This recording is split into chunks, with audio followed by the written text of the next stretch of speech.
the same command at the same time, done by a drum or a bugle or a fife.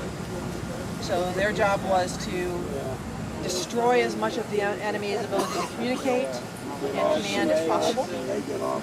So they all wear green. The green plume tells that they're riflemen. The militia, the militia, your normal shock troops are wearing white plumes, so that a commander from a high vantage point can see where his people are and what they are, what their role is. Their guns are rifled, so they shoot. How far accurate do you guys shoot? 300 to 400 yards. And that, in order to qualify, they had to be able to do that. What are the You didn't plumes? become a rifleman and learn how to shoot. You knew how to shoot, which allowed you to become a rifleman, which is a little bit reverse of what we do today. Right. And the militia had a smooth bore, so they were accurate, closer to 50 yards, I believe. But your rate of fire was, what, 2 minutes, 3 minutes? For smooth bores or these? For these. These about 1 a minute. 1 a minute. Whereas Smooth bores were faster. Right, Yes. the regular infantry could fire about 4 a minute. What are the plumes made of? These are feathers. Do you know what animal? Chicken, I think. Okay. I think those are chicken feathers, and they're just dyed. So, but that's how you would tell who is who on the battlefield. You'd be able to see, it's like color coding people, and that's what the military did, so that they could figure out who was who. The cannoneers would have a red plume. You will look, when you see people in uniform, you can't tell by what color they're wearing who they fight for, necessarily.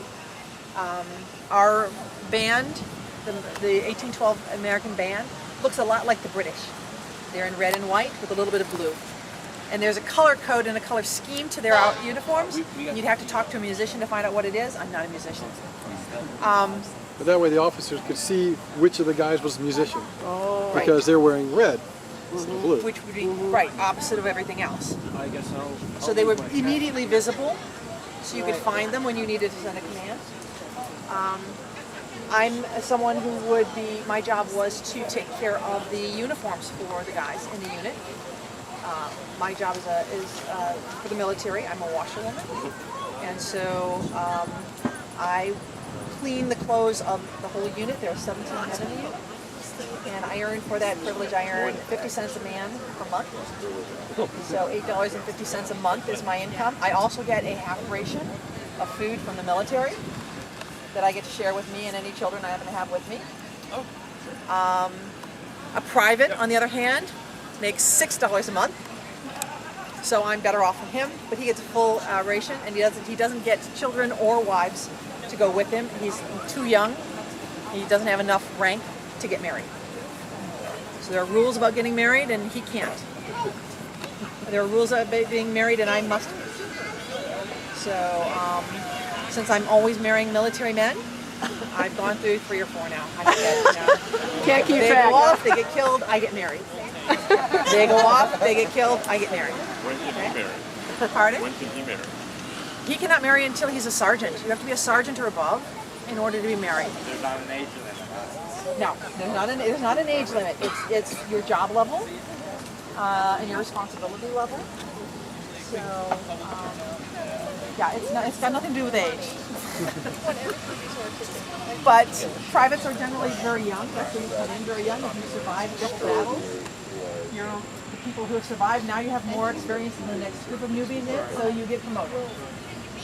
Very similar to today's army. The people who survive get to go up. The people who die, they get replaced by newbies. Okay, so. What's the youngest age? Pardon? Youngest age to start. I believe 16, 14. I think you need parental consent until you're 21. Okay. But if, lie, you get into the army. Run Yeah, off and join the army. And if recruiting you was can tough. shoot, They wouldn't. it's not like they would say, show me your birth certificate, because birth certificates were not, or show me your national ID. That didn't happen either. If he said he was 21 and they needed bodies, he's 21. Ta-da! That's how that works. So, yeah, there's an official age, but then there's the age when young men would go off and say, I'm going to prove myself and do what I'm going to do. Probably more so frontier than cities. Yes, yes, definitely the frontier. So the 1st Regiment of Rifles traveled, they went between Nebraska, Michigan, Pennsylvania. So you'll see, if you want more military history, our sergeant is just walking up. He's a sergeant, he's wearing the sash. It gives him immediate command. Ta-da. So, but again, it's a color-coded scheme. So you'll see that some of the guys are wearing white pants, some of them wearing a green. In 1814, they moved into solid gray. Part of that is the government was too poor to buy blue dye, and wool wasn't gray, so the uniforms became gray. Sometimes color changes were deliberate, and sometimes they were the result of poverty. And so the blue dye was expensive.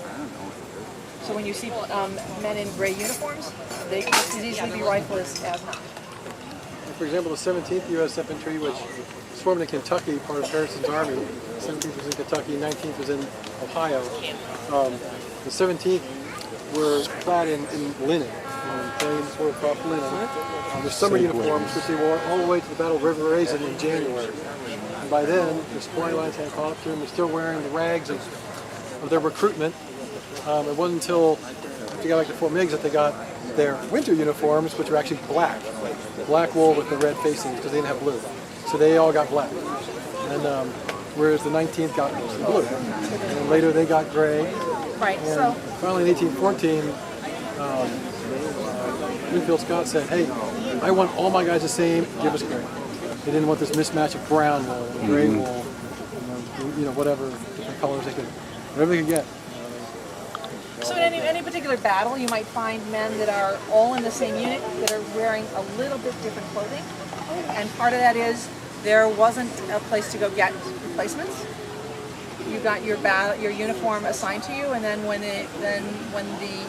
you got your next uniform assigned to you is when the government could get it to you wherever you happen to be. And so if you ran out of clothing, or if you ruined your clothing, you had to find someone like me to sew it, or make you something new, which would be part of your hard-earned money, or you'd be taking it from somebody else. So recycling at its best. What's that around your neck? This is a leather neck stock. It's part of the uniform. It's meant to keep your head up, straight ahead. It's supposed to look tall, imposing. The uniform's not camouflage. You're very obvious, but you're supposed to look big. Stain lines big, French style. These weren't really very popular. Not super comfortable. Especially in the summertime, huh?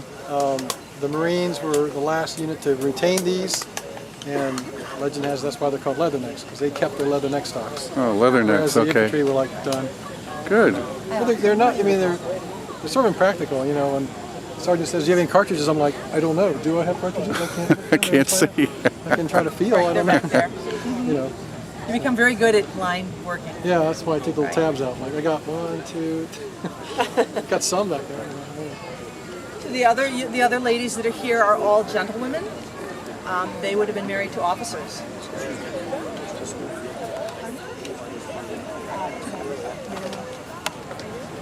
Three if you can get in. I think we'll all do them. Okay. So this is our dining.